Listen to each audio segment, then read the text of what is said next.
Hello students, now that the JEE advance syllabus is out with its date कि 26 मई को आपका paper होगा, तो काफी कुछ प्लान आउट हो चुका है आपके रिस्पेक्ट में। First of all let's talk about the syllabus. There is no change in the syllabus, it is exactly similar to 2023 JEE advance syllabus. No change means the reduction that happened at JEE mains, जो syllabus reduce करा गया JEE mains में, वो भी पूछा जाएगा। That will also be asked at JEE advance. So a lot of teachers that told you that ये तो देखो करना ही है because JEE advanced में पूछा जाएगा, they were correct that they have not removed from it. Now what is the inference that we can take from it? हमारे ऊपर क्या impact है? क्या हमें सर वो पढ़ने चाहिए वो टॉपिक्स जो अब JEE advanced में आ रहे हैं? अभी भी आंसर वही रहेगा जो पहले था। अगर आप बहुत कॉन्फिडेंट नहीं है JEE advanced को लेके, आपकी प्रिपरेशन अभी JEE मेंस लेवल की भी नहीं हुई है, सिंपल रखिए फंडा, first target with reduce syllabus.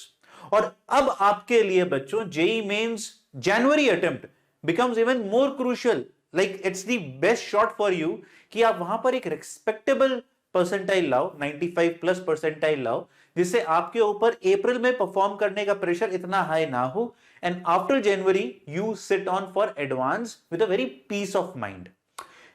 Topics जो हटे हैं, फॉर एग्जाम्पल कि फिजिक्स में ज्यादा वैसे भी कटिंग नहीं हुई थी, पर जितने भी कटे, जैसे कार्नोट इंजन हटा, वो कार्नोट इंजन पूछेंगे वहां पर, बट जेईई एडवांस में बहुत ज्यादा सवाल वहां पर बनते भी नहीं थे। तो अगर आप देखोगे तो सबसे बड़ा चेंज अभी भी केमिस्ट्री में आएगा, जहां पर S block hydrogen will be asked, P block पूरी डिटेलिंग दे रखी है। अब इसमें सर सही है या गलत है, देखो इस पे बहस करने का कोई फायदा नहीं है। आइडली तो देखा जाए बड़ा अजीब स्टेटमेंट है कि भैया आपके पास अब बेंचमार्किंग के लिए कोई एक बेस बुक ही नहीं है। आपने सिलेबस में एस ब्लॉक हाइड्रोजन डाल दिया, आप बच्चे को कहां से बोलोगे कि पढ़ो एस ब्लॉक और hydrogen? That mean you are sending him directly to some coaching, और आप कहते थे हम तो कोचिंग प्रमोट नहीं कर रहे हैं। But we are not here to say कि यार ये सही है या गलत है, हमें उसको फॉलो करना है जो हमारे सामने अवेलेबल है। तो first strategy should be to give even more importance to JEE January attempt. Mains का जो जनवरी अटेम्प्ट है उसे और अपने लिए इंपॉर्टेंट बना दीजिए। क्यों? जितना भी सिलेबस बचा हुआ है, जो रिड्यूस्ड हुआ था, वो आप वैसे भी रिकवर कर सकते हैं, given that 3-4 months that you will get for JEE advance. वो हो जाएगा बड़े आराम से। वेक्टर है, वेक्टर में आपका स्केलर ट्रिपल प्रोडक्ट और वेक्टर ट्रिपल प्रोडक्ट आ गया था, वो कर लेना बड़े आराम से। हमने जबकि बोला भी है वो बेटर है, कर भी लो अभी वेक्टर ट्रिपल प्रोडक्ट। प्लेन जैसे हट गया बिल्कुल जेईई मेंस में से, प्लेन वहां आएगा, पर प्लेन को अगर आप 3-4 दिन डेडिकेटेड करोगे कवर हो जाएगा, कोई बहुत बड़ा टॉपिक नहीं है। सीक्वेंस सीरीज में सम ऑफ सीरीज हटा था, तुमने बोला था भाई कर ही लो, इतना इंपॉर्टेंट टॉपिक कैसे हटा सकता है कोई? अगर सम ऑफ सीरीज आ रहा है तो definite as a limit of some भी पूछा जाएगा। पर ये टॉपिक जो है ना, आप आराम से जेईई मेंस के बाद कर सकते हैं, कोई दिक्कत की बात नहीं है। तो please stick to your plan. If you know that you are not up to the mark right now, stick to JEE mains January and make it your best shot. Best shot बनाइए उसके लिए, इसमें मत घुसिए ये सही है गलत है, हमेशा प्लान करिए which is on the table. क्योंकि एक बार जब सर्कुलर सरकार की तरफ से आ जाता है ना, वो चेंज नहीं होता है, चाहे वो गलती क्यों ना हो, क्योंकि वो गलती एक्सेप्ट नहीं करते हैं।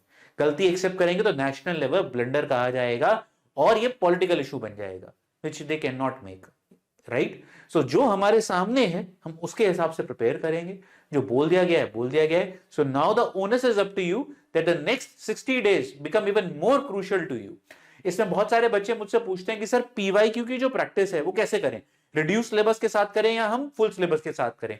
जिन बच्चों का सिलेबस खत्म हो चुका था, तो मैं तो उन्हें एडवाइस करूंगा आप पूरे पीवाईक्यूज दे दीजिए पुराने वाले with full syllabus. But some of you, in fact many of you are preparing according to the reduced syllabus.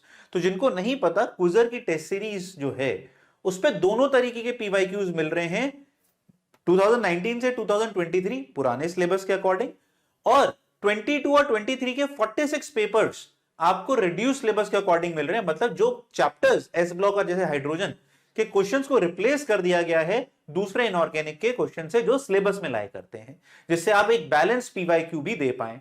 तो प्लीज उसे ज्वाइन कर लीजिए अगर आपको एक बैलेंस पीवाईक्यू देना है। 46 पेपर्स हैं, काफी होते हैं 2022 और 2023 के, अगर आपको लग रहा है कम नहीं है, प्लस मॉक टेस्ट तो है आप जो दे रहे हैं रिड्यूस सिलेबस के हिसाब से। So focus on what you can do in these 60 odd days, बात की बाद में देखेंगे।